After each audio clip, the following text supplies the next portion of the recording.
അമ്പലപ്പുഴ അമ്പലത്തിൽ പ്രശസ്തമായ ഒന്നാണ് അമ്പലപ്പുഴ പാൽപ്പായസം.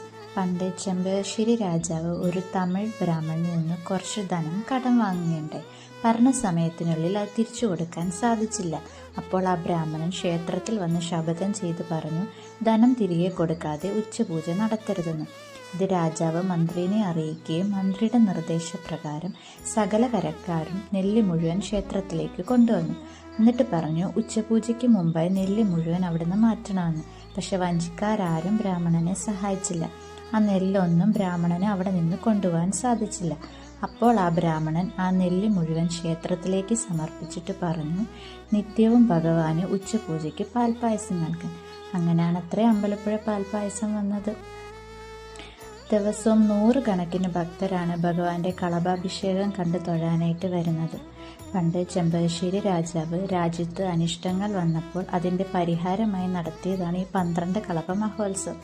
കാണേണ്ടതെന്ന ഒന്നാണ്. ഒരു ദിവസത്തെ കളഭം കണ്ടു തൊഴുതാൽ 12 വർഷമാണത്രേ ബലം. എല്ലാം ഓരോ ഐതിഹ്യം.